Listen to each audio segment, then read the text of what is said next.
¿no? Toda imagen religiosa, toda iconografía religiosa nos va a hablar de una circunstancia, de una episódica, como son las imágenes que hablan de la vida de Cristo, de María, de los santos. Si ustedes ven, no hay otra figura divina, es decir, no está Cristo, no está el Espíritu Santo, sino solamente el Padre Eterno, porque en la cabeza del Padre Eterno, en la mente del Padre Eterno, desde la eternidad, él ya había pensado en mandar esta figura femenina a apoyar este plan de salvación. Desde 1616, a inicio del siglo XVII, ya se crea, fíjense, una junta, es decir, un organismo monárquico que se va a encargar de reunirse como estamos nosotros, imagínense ellos, que se van a reunir constantemente para enviar misivas a Roma, buscando la declaración del Papa para que digan la Virgen María fue concebida sin pecado original, ¿no? Por ejemplo, el zapoteco, no es el mismo zapoteco que se habla en la Sierra Norte, que el que se habla en el Istmo o el que se habla en valles centrales. Y entonces eso genera un problema aún mayor, porque entonces tanto los frailes como los curas tienen que aprender lenguas. Porque en Oaxaca va a surgir un cultivo y a su vez una exportación de un animalito que se conoce como la grana cochinilla. Ustedes saben que tintar la ropa no era muy caro en aquella época, y eso es sorpresa, en Oaxaca se usan tintes naturales para pintar la ropa. Y hay un color que salía muy claro que era ser el color rojo. Y oh sorpresa, en Oaxaca el animalito, la cochinilla, cuando uno la seca, cuando uno la muele, se pinta color. Esta gran cochinilla va a ser llevada incluso por toda Europa. Hace un par de años hubo una exposición maravillosa en el Palacio de Bellas Artes que se llamó Rojo Grana, cochinilla, que hablaba de la importancia de este animalito, de ese insecto que llegó, que fue la fiebre por toda Europa del color rojo. Y este preciado tinte, pues va a hacer que la economía de Oaxaca, de toda esta zona, pues empiece a aumentar, a incrementarse, ¿no? Los puntitos que vemos en el mapa representan los lugares donde se producía con mayor tamaño, con mayor proporción el tinte, ¿no? Con el 18, por ejemplo, vemos toda la zona de Huatulco. Desde ahí empezaba a llevar el cargamento de tinte, y hasta la zona 17 vamos a encontrar una provincia que se llama la provincia de Jicayán. Y en esa provincia de Jicayán se encuentra el pueblo de Santa Catarina Juquila. ¿Alguien ha ido a Juquila? ¿O ha escuchado hablar de Juquila? ¿Alguien fue un vecino, un pariente? Bueno, hasta el día de hoy, llegar a Juquila es muy difícil, porque uno tiene que atravesar toda la sierra sur de Oaxaca, en una carretera que realmente va subiendo, y va bajando, va a volver a subir, y va a volver a bajar, y se atraviesa toda la sierra. Este camino de la carretera, digámoslo así, pues recupera caminos incluso prehispánicos.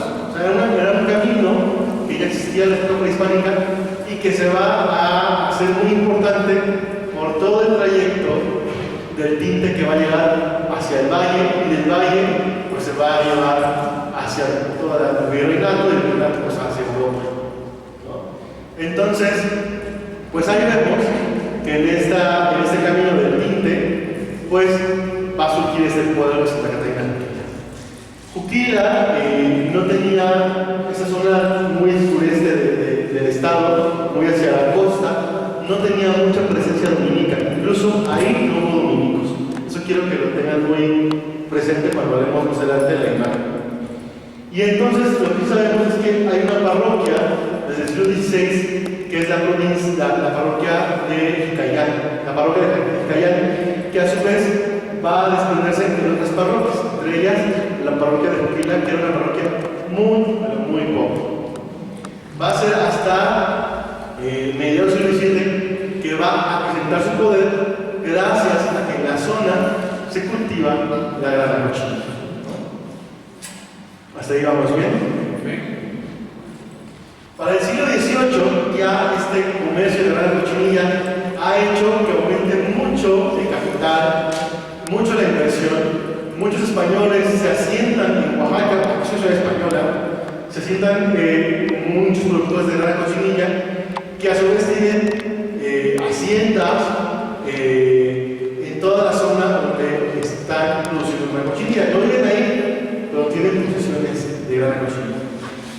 Para finales del siglo XVIII llegará a Oaxaca este obispo, José Gregorio Ortigosa. José Gregorio Ortigosa había nacido en Vizcaya, ¿no?, en el norte de España, y había llegado a Nueva España como apoyo del inquisidor. Y ya estando en Nueva España, el nombre obispo de Antequera, Oaxaca. Fue un obispo muy inteligente, un obispo muy, a diferencia de los obispos del 18, que eran muy controversiales, sobre todo después de la salida de los jesuitas. Este obispo no tenía como, no era tan agresivo como otros que lo sabían. Y lo que sí hizo este obispo fue querer conocer todo su obispado. Y entonces los obispos como tal tenían la obligación de visitar parroquia por parroquia de sus diócesis. ¿Qué hacían cuando estaban en las parroquias? Bueno, veían la cuestión de los dineros, cómo funcionaba la administración parroquial, cómo vivía el párroco, veía cómo estaba la iglesia, la fábrica, veía si el cáliz estaba bien, si el sagrario estaba bien, veía además, escuchaba informaciones de la gente que asistía a la parroquia. Fue tratar de una misa, fue tratar de una casada. Cuando iba el obispo también se hacían las confirmaciones multitudinarias. Hasta el día de hoy, en las fiestas de los pueblos, va a haber confirmaciones y va el obispo. Pues eso hacían los obispos cuando visitaban sus parroquias. Y a su vez también veían libros de cofradías, por ejemplo, ¿no? Cuánto llegaban de la cofradía, cuántas cofradías había, y también servía para delimitar espacios geográficos. Este obispo va a hacer una visita episcopal casi de lo que duró su obispalía. O sea, todos los años que estuvo de obispo no paró de visitar todas las parroquias de su obispado. Y entonces va a llegar este obispo en mula hasta el pueblo de Tequila. Y ahí se va a dar cuenta que hay una devoción importante, muy local, para este santuario, ¿no? Porque se le puede conocer santuario porque hay peregrinaciones. Y cuando llega a este santuario, pues va a ver que la fábrica del templo es muy rudimentaria, es una iglesia que creo que piensan ustedes como de un techo muy ligero, una iglesia muy de mampostería, o sea que no tiene una gran fábrica. Hay un cáliz apenas de plata, hay un indispensable para tener la celebración de la misa, pero lo que se da cuenta es que hay mucho dinero detrás del grupo que promueve la devoción, que es la cofradía. Y entonces lo que va a pedir a los cofrades de la Virgen de Tequila es que le den mayor dignidad a la imagen. Y por ejemplo les va a pedir que hagan una urna de plata para guardar la escultura, y les va a pedir que vistan a la Virgen con mayor decencia, con mayor decoro.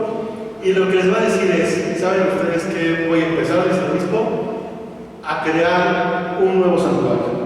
Hay que tirar esta iglesia, que hay que construir una iglesia de mayor magnitud, mayor tamaño, mayor proporción y mayor dignidad para hacerla un santuario digno para esta imagen. Este es uno de los libros que se encuentran en el santuario de Tequila, que pertenecían a la cofradía de la Virgen, y justo está escrito un año después de que el señor obispo Ortigosa quita Tequila, y entonces ahí empiezan a escribir los nombres de todos los cofrades que se alistaron dentro de este grupo. La primera parte de este listado son nombres con nombre, apellido y algunos con una función. Todos estos nombres corresponden a gente española, pero gente que está ligada al comercio de la grana cochinilla, ¿no? todos ellos tenían posesiones económicas, ¿no? Beneficio económico de la zona. Y entonces todos ellos no crean que iban en Juquila. La mayoría de ellos estaban viviendo en la ciudad de Oaxaca, ¿no?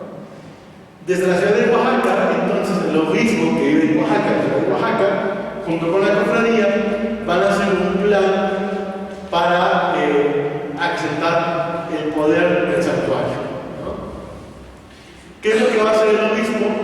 Pues va a escoger a uno de sus personajes para que sea el auditor de la obra, el que ponga la primera piedra del santuario, el que lleve las cuentas.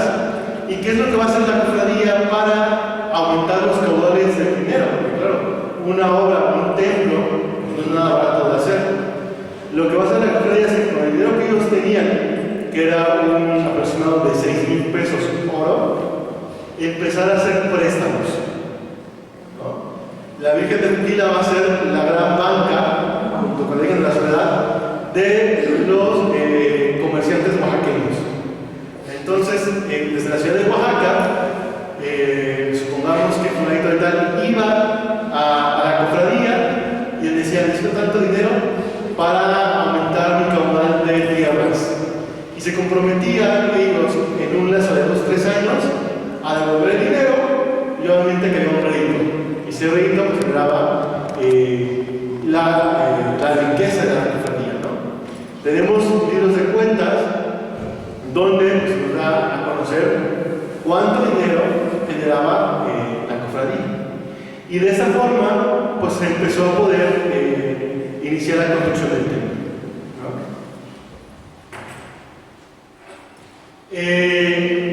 La construcción del templo duró 10 años, ahorita ya veremos después de eso, pero en un periodo de 10 años, en una zona que de verdad en su momento no hay nada más que sierra, es para que ustedes se sorprendan de la capacidad económica que logró la cofradía y logró el obispo. Ahorita hablaremos de la otra parte que hizo el obispo para generar justo esta proporción del templo. Nos quedamos con la parte contextual y ahorita ya vamos a hablar de la imagen que se me preguntaba, bueno, ¿y la Virgen qué? ¿Dónde aparece? Y para empezar me gustaría como introducir esta parte con un fragmento de un artículo del maestro Jaime Cuadrillo que dice así: el poder de las imágenes no reside en ellas mismas, sino en quienes las administran, ostentan, pretendan o piensan Flipper, pero ciertamente pueden tratar de ser elementos pacientes a instrumentos agentes en activo cuando la teología las invista o consagra. A esto me refiero yo cuando hablo de la agencia, es decir, de lo que surge de la propia imagen. Ya vimos que los agentes del culto va a ser el obispo Ortigosa, que es el que va a Juquila, y la cofradía es quien tiene el poder económico para empezar a construir el nuevo santuario. Pero la imagen, como tal, va a tener una agencia propia en el sentido de que se le va a imprimir ciertas características que la van a hacer única entre todas las imágenes habidas y por haber.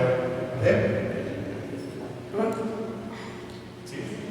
Bueno, en la diapositiva les he puesto como el origen de la iconografía de la Inmaculada. Hablamos un poco de la Inmaculada Concepción, ¿no? De esta idea de la Venus Prudenta. Pero ¿dónde nace esta iconografía?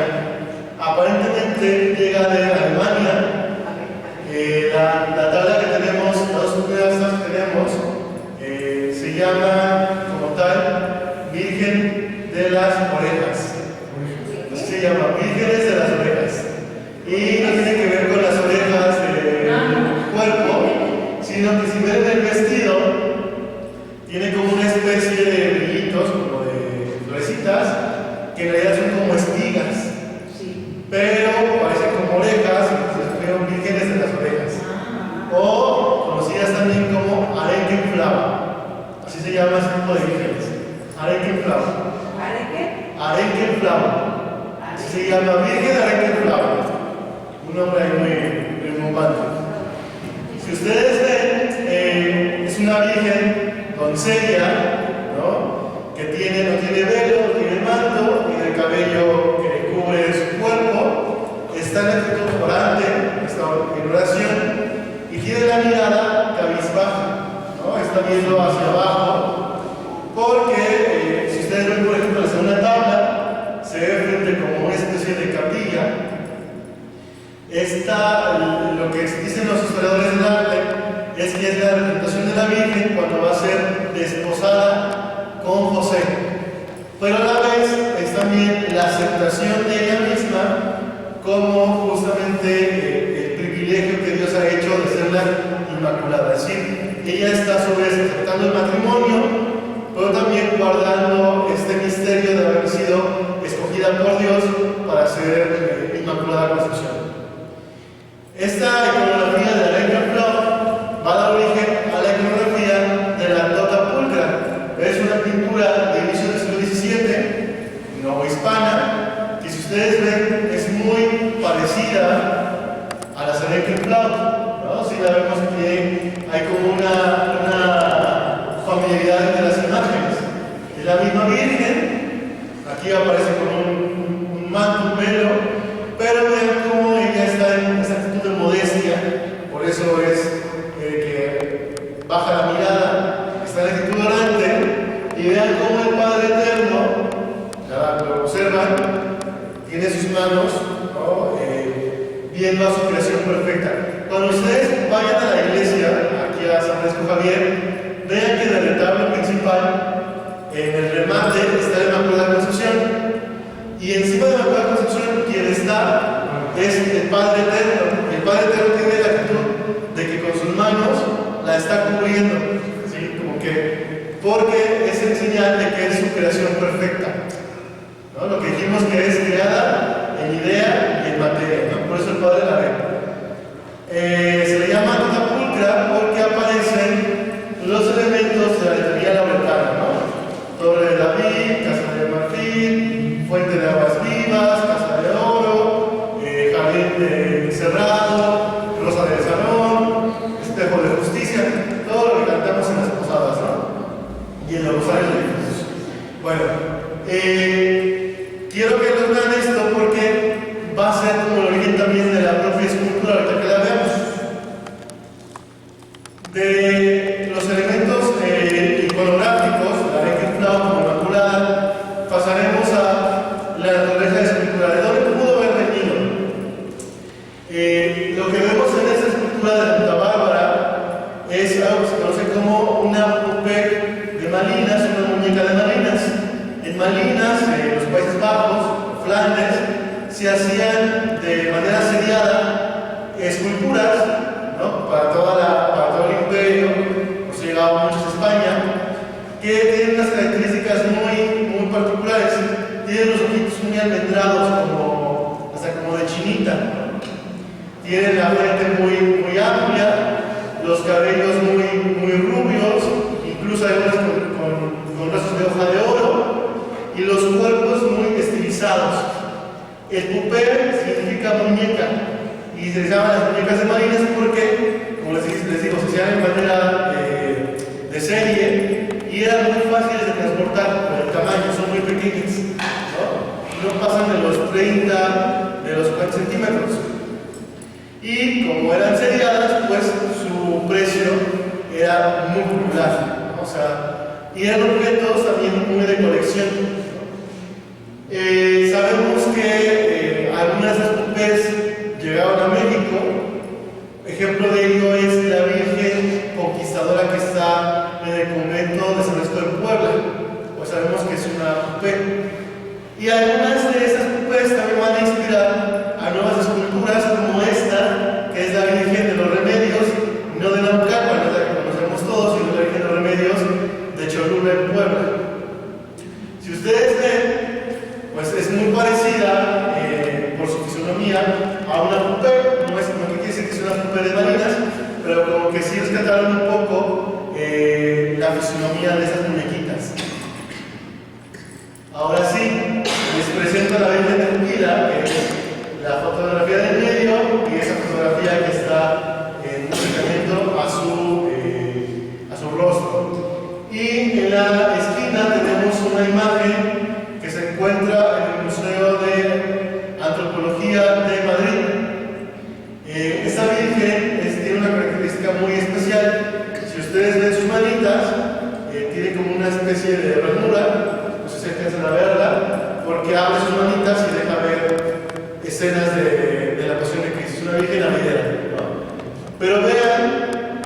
Para empezar, tiene mucho parecido a la Virgen Flam, ¿no?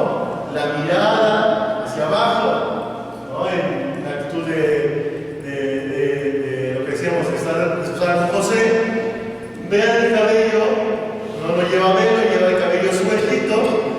Vean que incluso la del Museo de Arqueología de Madrid tiene el cabello muy parecido a la de Aquila, si alcanzan a ver. Y pues ya es una iconografía inmaculista, ¿no? La de Aquila tiene, por ejemplo, la media luna. ¿Alcanzan a ver? ¿Qué sucede? Que la Aquila ya perdió toda la capa pictórica. Es decir, si nosotros regresáramos unos cuantos años hacia atrás, todavía pudiéramos ver a la Virgen Aquila vestida como la del Museo de Arqueología de Madrid. El doctor Pablo Amador Marrero, del Instituto de Investigaciones Estéticas de la UNAM, tuvo la oportunidad y posibilidad de llevarse una muestra de la escultura de la Virgen Aquila, y aparentemente sabemos hoy por esos estudios que la Virgen fue traída de España, a diferencia de la Virgen de San Juan de los Lagos o la Virgen de Zapopan, Jalisco, que fueron hechos aquí en Nueva España, en talleres de Pascua. La madera de la Virgen Aquila da todo de que es una imagen traída del norte de España. Y muy posiblemente del mismo taller donde surgió esa Virgen, la que está en Madrid, ¿no? Vean cómo hay una familiaridad modélica desde que nació la Saarbrücken Flaut en el siglo XV en Alemania, cómo fue naciendo la iconografía de la construcción, luego las muñequitas de Malinas que inspiraron esas nuevas imágenes marianas, y cómo terminó pues, todavía una revoltura, digamos así, cultural en esas imágenes que se empezaron a producir en España por el gusto de las de Malinas, ¿no? O sea, eso influenció mucho para crear esculturas de menor tamaño, muy pequeñas, que fueran muy fáciles de transportar. ¿Se recuerdan ustedes la Virgen de los Remedios de Naucalpan? La crónica menciona que la traían de montura, ¿no? Del caballo, como una especie de amuleto de guías, se ponía en el caballo para custodiar al guerrero, al caballero que iba en la montura. Y, por ejemplo, en Aquila se alcanzan a ver unos agujeros.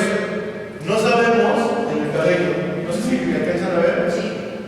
Es que se ve muy poquito, pero se ven como unos agujeritos en el cabellito. Se alcanzan a ver esos agujeritos. No sabemos si era para ponerle aretes o para ponerle una especie de cordoncito y que la trajeran colgada del cuello. ¿Quién la llevó? Pues ese es el gran enigma. No sabemos.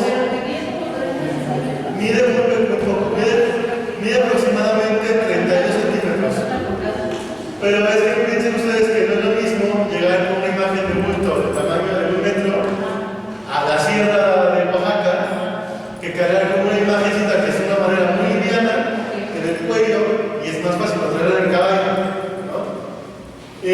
No sabemos cómo llegó ahí porque ya les dije que no es una zona de misioneros, o sea, ahí no llegaron los dominicos.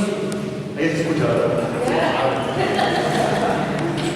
Y lo que sí a lo mejor podríamos pensar es que uno de los encomenderos de la zona, sobre todo la zona de Minotepa, que pudo haber venido a algunas tierras en Aquila, pudo haber llevado este tipo de escultura, ¿no? ¿Qué es lo que sucede? Como no hay un documento que avale lo que yo propongo, pues seguiremos en la incertidumbre de saber cómo llegó la Virgen. Lo que sí podemos ahora determinar es que es una Virgen que no es mexicana, o sea, en la factura, sino que es peninsular. Estas fotografías me pertenecen a Lina. Les cuento que de la propia agencia de la Virgen, muy pocas personas conocen a la Virgen de Aquila sin ropa. De hecho, apenas el año pasado en la iglesia de Aquila pusieron esta fotografía. Yo creo que se vieron muy impresionados gente del pueblo piensa que así la Virgen está desnuda. Y de hecho tenían como la creencia de que detrás del trabajo del vestido la Virgen tenía un cuerpo, ¿no? Como cualquier mujer. Entonces, esto es como parte de la investigación del poder mostrar cómo es la escultura en realidad sin sus atavíos. Bueno, hoy está muy sucia. Estas fotografías fueron tomadas por el año del 99, en que la imagen fue intervenida por el INAH Oaxaca y la limpiaron. Hoy de nuevo está un poco sucia y se ve más oscurecida. Fíjense lo que dice Alfred Gell: cuanto más realista sea físicamente una imagen, mayor carácter espiritual se percibe en ella, ¿no? A lo mejor para nosotros esta escultura ya no es tan humanizada como una escultura del siglo XVIII, pero para la época en que fue llevada a Aquila, estamos hablando de finales del siglo XVI, principios del siglo XVII, pues representaba muy bien físicamente lo que se esperaba de una imagen religiosa, ¿no? ¿Qué sucede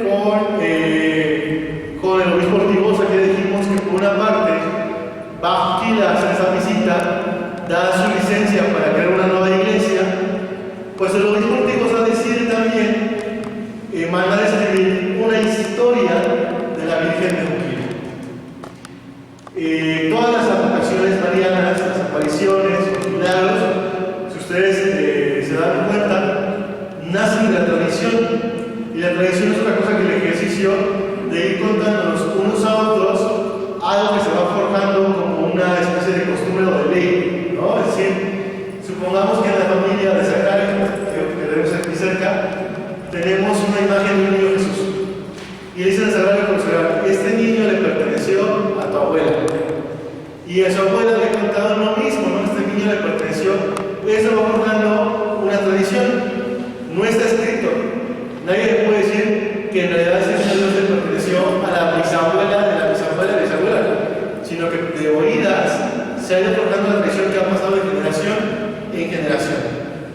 La tradición en la época virreinal ininterrumpida va a hablar de la antigüedad de las cosas. O sea, por ejemplo, la Virgen de Guadalupe, cuando se hagan las investigaciones de 1650, que se va a Cuautitlán a buscar todavía los cenizos de Juan Diego, porque solamente lo que autorizaba era la tradición, pues ¿qué van a decir los descendientes de Juan Diego? Que por tradición saben que Juan Diego existió. Entonces, Ortigosa va a recurrir a algo que se llama mucho para darle historicidad a las imágenes, que es escribir, mandar a escribir la historia de la Virgen y del santuario. ¿Quién lo va a escribir? Bueno, lo escribió un sacerdote que se llamó José Manuel Ruiz y Cervantes. De Ruiz y Cervantes tenemos muy pocos datos. Sé que era bachiller, doctor, no sabemos por dónde, porque en los registros de la Universidad de México no hay datos sobre él, es muy curioso, pero sí que era el párroco de uno de los pueblos del Valle Central de Oaxaca, y que fue acusado por sus feligreses porque de repente se le botó el coco y golpeó a unos cuantos indígenas, ¿no? Pero el señor Ruiz Cervantes, aparentemente en su familia, o pertenecía a una familia de mucho molengo en Oaxaca, cuyos descendientes también pertenecían a los canónigos de la Catedral de Oaxaca. Entre ellos, quien pagó la capilla de la Cruz de Huatulco en la Catedral. Eso tenemos como hipótesis, porque no hemos encontrado más acerca de Manuel Ruiz Cervantes. Y que además de esas memorias escribió otro libro sobre San Pantaleón mártir, del cual no he visto el original, bueno, no lo he visto en realidad porque está en Estados Unidos el manuscrito. O sea, solamente impreso tenemos esta que se llama Memorias de la portentosa imagen de la Virgen de Aquila. Fue escrito entre 1794 y 1795 y por primera vez en la imprenta aquí en México en 1796. El obispo Ortigosa pagó la impresión no a cualquiera, sino a don Mariano Zúñiga y Ontiveros, que era uno de los impresores más importantes de la Ciudad de México. En el mismo año que leyendo estas memorias, está pasando algo muy interesante en la cuestión eclesiástica. Como ustedes saben, el siglo XVIII es considerado como el siglo de las luces, ¿no? El siglo de la Ilustración. Y para la gente del siglo XVIII hay algo que empieza a surgir entre ellos, que es la duda. Todas esas historias milagrosas se empiezan a poner en duda, ¿no? Por ejemplo, en España, muchos critican la aparición de la Virgen del Pilar. ¿Cómo es posible que Santiago haya venido a evangelizar a España? Y empiezan a surgir muchos libros que empiezan a poner en duda las tradiciones. En México, ¿qué sucede? Por ejemplo, sabemos que el hallazgo de la Virgen de Guadalupe es llevado a examinar por el doctor Bartolache. Y Bartolache quería comprobar que era una pintura, no que era una imagen impresa por sí misma, ¿no? Y entonces empiezan a surgir dudas acerca de todos los milagros. ¿Qué es lo que va a hacer Manuel Luis Cervantes? En su historia lo que va a hacer es ser muy sigiloso al hablar de milagros.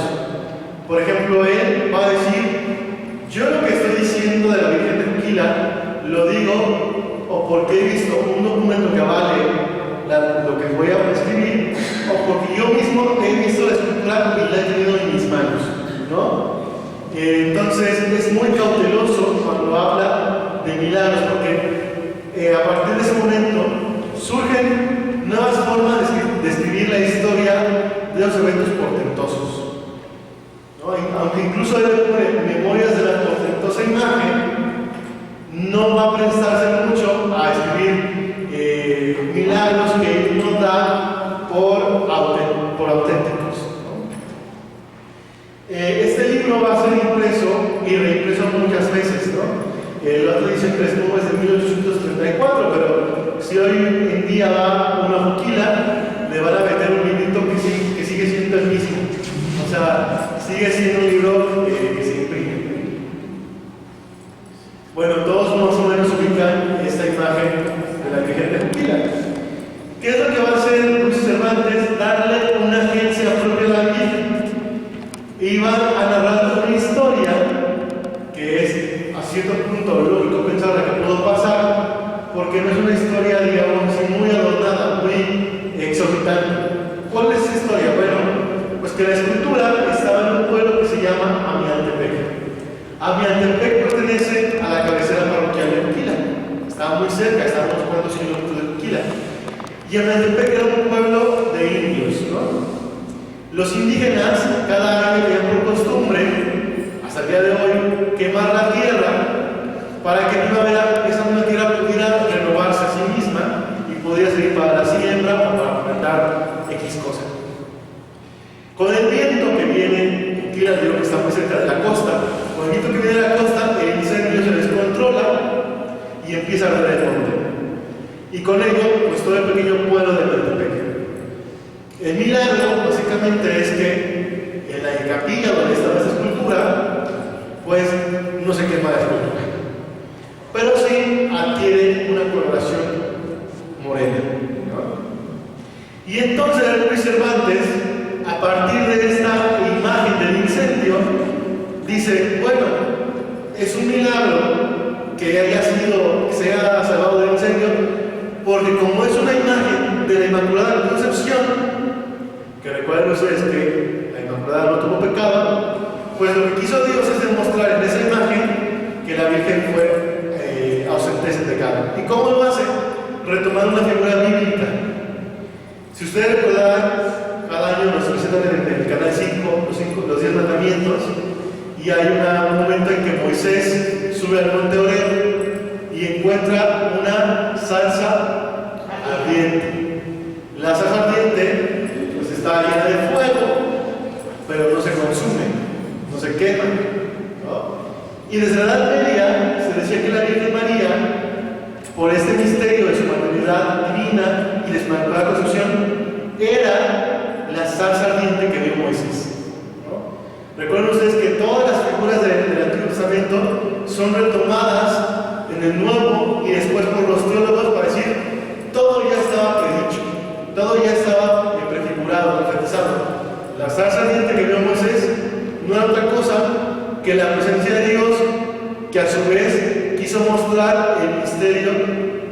inmaculada. Y entonces, ¿qué hace Ruiz Cervantes? Decir, claro, por eso no se quemó la Virgen, la escultura, porque era ese símbolo de que en su materialidad Dios quería demostrar de una manera, digamos, pedagógica, que la Virgen, a su vez, la Virgen real, la Virgen María, fue ausente de ese pecado, a pesar de convivir con todos los pecadores, a pesar de haber sido una pecadora como fue su madre, un pecador como fue su padre, ella fue preservada del pecado original. ¿No? Son figuras retóricas que le van a dar a la imagen una agencia particular. Pero, ¿cómo hacer que esta imagen adquiera esta característica de ser un vehículo entre la Virgen María y la propia representación? Bueno, pues a finales del siglo XV aparece un franciscano que se llamó Amadeo de Silva, que era portugués. La hermana de Amadeo de Silva se llamó Beatriz da Silva, que fue la que fundó a las monjas concepcionistas. Y Amadeo era franciscano. Amadeo tenía también la característica de tener muchas visiones, ¿no? Así como Sofía Draga, que hablamos en el bloque pasado. Y Amadeo tiene revelaciones por parte de los ángeles y escribe un libro que se llama Apocalipsis Nova. Y en el Apocalipsis Nova, él va a decir que recibió la revelación de que la Virgen María prometió que cuando ella subiera en cuerpo y alma al cielo, ella iba a estar presente en todas sus imágenes milagrosas. Esa era la promesa que se la Virgen María. Recuerden ustedes que en el catolicismo se dice que Cristo, en toda su humanidad y divinidad, está en el sacramento de la Eucaristía, en la hostia consagrada, porque hablábamos que es lo que cree la monarquía, lo defiende. La monarquía, con este libro del Apocalipsis Nova, ahora va a defender que en todas las imágenes marianas milagrosas está la presencia de la Virgen María, digámoslo así, en espíritu, ¿no? Cuando uno lee sermones de la Virgen de Guadalupe del siglo XVIII, los teólogos decían que en la tilma, ¿no?, estaba la misma Virgen María en espíritu, así como estaba el Santísimo Sacramento en la hostia, algo que incluso podía tildarse de herético, pero que va a ser muy bien aceptado, ¿no?, para demostrar la importancia de las imágenes sagradas marianas. Volviendo ahorita al frente que tenemos aquí en la iglesia de San Javier, si ustedes observan, en el manifestador sacramental, lo que cubre al Santísimo Sacramento, lo que cubre el Santísimo Sacramento es una especie ay, se me fue el nombre de esta pieza. Pues de torno que tiene la Virgen de Guadalupe pintada, ¿no? Porque así como la Virgen María está presente en la Virgen de Guadalupe, a su vez lo que está dentro es la presencia real de Cristo. Vean que eso se pensaba en la época. Y entonces, a partir de las creencias de Amadeo de Portugal, se puede decir Ruiz Cervantes que la escultura de la Virgen de Juquila sirvió de vehículo para demostrar lo que había pasado en la propia Virgen María, que era decir, ella estuvo sin pecado original. ¿No? ¿Me entiendo un poquito?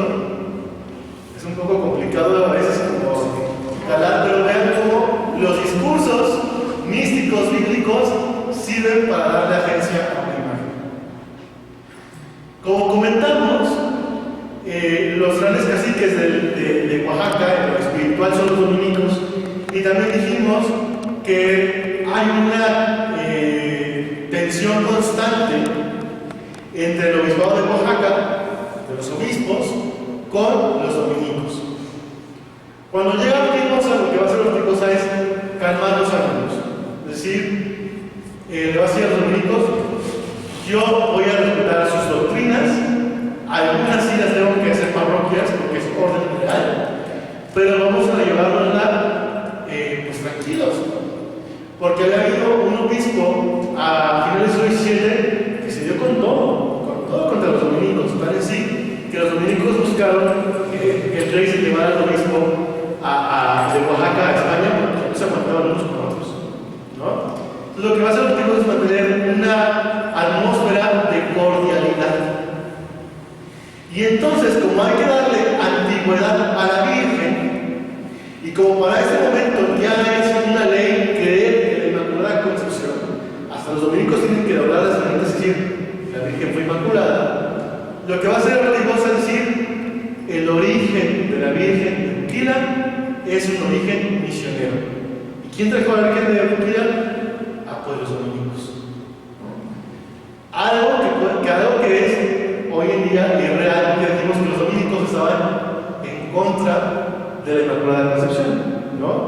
Y la otra cuestión es porque los dominicos nunca llegaron a la zona chatina, ¿sí? A donde está el Santo de Uquila, nunca pisaron por ahí.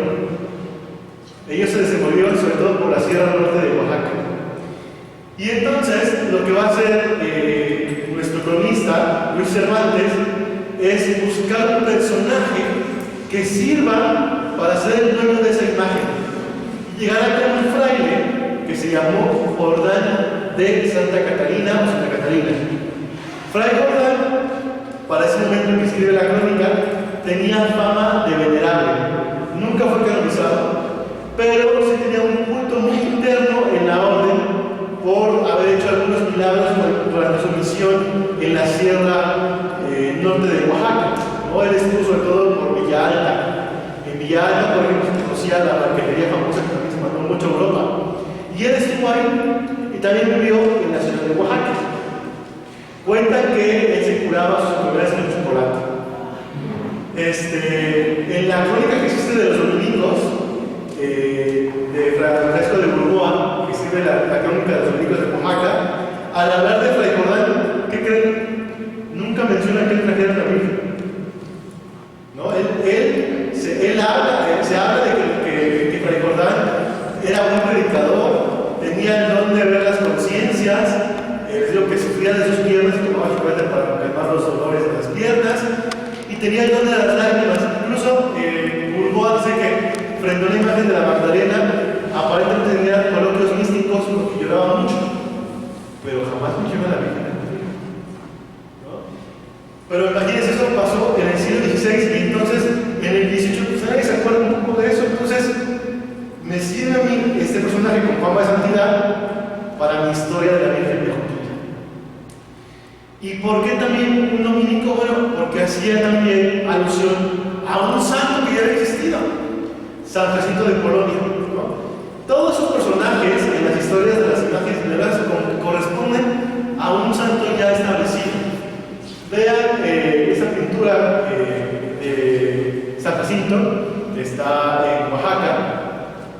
Si ustedes ven que trae en su manita, una virgen, ¿no? La historia de San Jacinto menciona que San Jacinto un día tiene que huir en su convento porque llegaron los cátaros a los herejes, ¿no? Gobierno de México. Segundo piso de la Cuarta Transformación.